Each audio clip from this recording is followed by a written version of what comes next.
camera, mark. Stand by, action! It would be hard to find anyone who has made more Americans laugh over the past decade than they have. Bill Murray, Dan Aykroyd, Harold Ramis, Rick Moranis, and director Ivan Reitman. Hi, folks. In Second City and Saturday Night Live, in Caddyshack, Meatballs, Stripes, Animal House, Blues Brothers, Tootsie, Trading Places, National Lampoon's Vacation, and more. As actors, Back off, man. I'm a scientist. You're more like a game show host. writers, I do write them big, though. I write them big, but they make them. and directors, they've earned a distinguished place in the history of film and television humor. Do a comedy with Dan Aykroyd and Bill Murray and Harold Ramis and Rick Moranis, you know that it's going to be sort of loose and crazy. We're not here just to get a couple of yucks. No, that's not what we're about.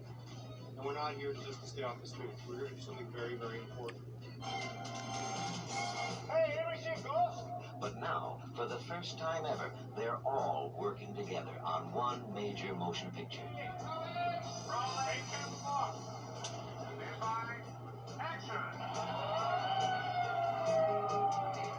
Ghostbusters. A huge, hilarious movie from the maker of Meatballs and Stripes, Ivan Reitman. But everyone has a ghost problem in the city, and it's getting out of hand. And this is really the only group who can take care of this. Ghostbusters updates a classic theme from the great comedies of the past.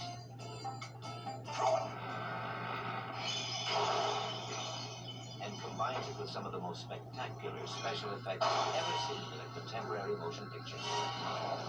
What we did was just take the old comedy concept of ghost busting, ghost breaking with Abbott and Costello, and that all those teams did.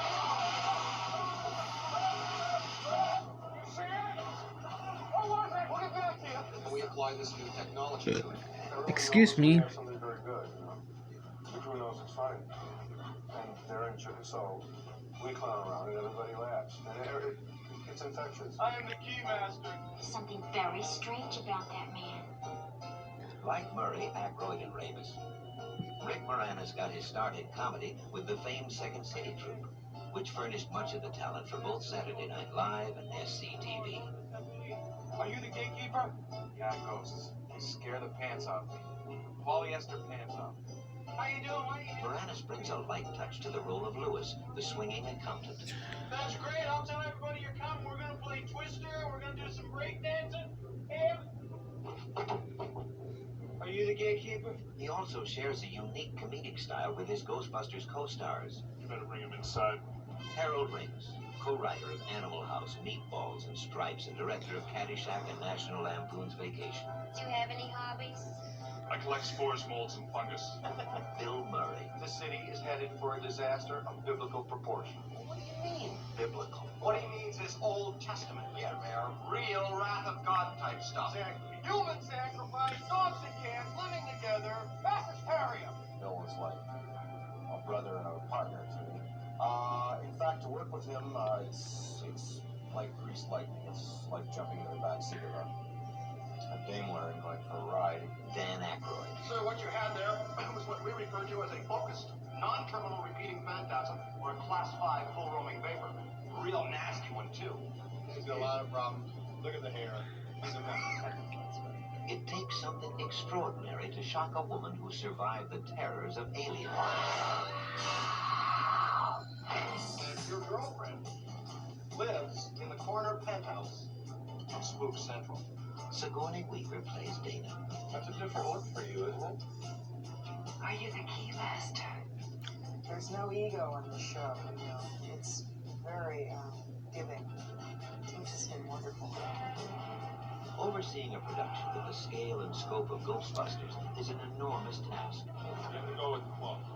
But Ivan Reitman's talent and experience as a successful comedy director uniquely qualifies him for the job. He's a great laugher. I always used to think that was a drawback, because he's such an easy laugher. He laughs. Dan and myself or help, and really just paralyzed him. He just falls down laughing. The way I tried to influence tonight was to make it real. To make the audience believe that everything they were watching could actually occur, was probably happening. They felt that would make the audience more involved.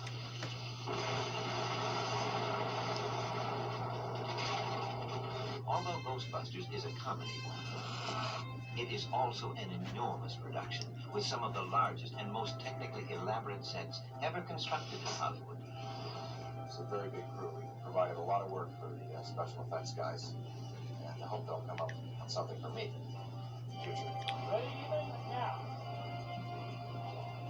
Heading the picture's design team is three-time Oscar winner John DeCure. We were looking for a production designer, someone with a great deal of experience that could handle the kind of size and problems that we're going to have in this film. As a production designer, my interests are in the total visual aspects of the film and how dramatically they work to execute Ivan's picture, the picture that he wants to make. I like to think that it magically appears, but of course nothing just appears. Perhaps DeCure's most impressive accomplishment is the enormous set constructed on Columbia's Stage 16. Well, the set is basically your average pre-Sumerian temple. This section of the set I'm holding here represents what we have on Stage 16. Probably one of the most technical and expensive sets in the world. DeCure's sets have kept hundreds of craftsmen busy. But no one's been busier than the incredible special effects crew assembled by four-time Oscar winner Richard Edlund. We have a short schedule for this project, an enormous amount of work, and we wouldn't be able to do that had we not had the combined talent and the experience of having worked on several other effects pictures, such as Star Wars, Empire Strikes Back, Raiders, Poltergeist, E.T.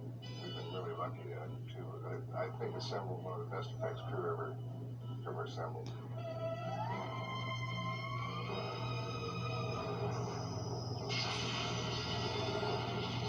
Comedy is very difficult, but for people behind the camera, one of the most difficult things was often not laughing when the cameras were rolling. Ivan was often the worst offender that way. Bill's the mouth. You're right, no human being would stack looks like this. Stands the hands. Close, lock the system. Set your entry grid. The light is green. The trap is clean. Heralds the brains. Let's say this Twinkie represents the normal amount of psychokinetic energy in the New York area. According to this morning's sample, it would be a Twinkie 35 feet long, weighing approximately 600 pounds. That's a big Twinkie. Meanwhile, in the greatest city on earth, things are getting worse. But help is on the way. Don't move. It won't hurt you. Hello, New York! Such a great band. Would you please? The heart of the Ghostbusters. Well, the reason we're doing it as a comedy is because it's so damn frightening. Ghostbusters, coming to save the world. Soon. We might have to put a little overtime in on this one. The next time you're walking downtown in New York City or down on the Nickel in Los Angeles, grab a guy by the shoulder and say, hey, did you see what I just saw? And you'll find that people just don't want to talk to you. We're ready to believe you. And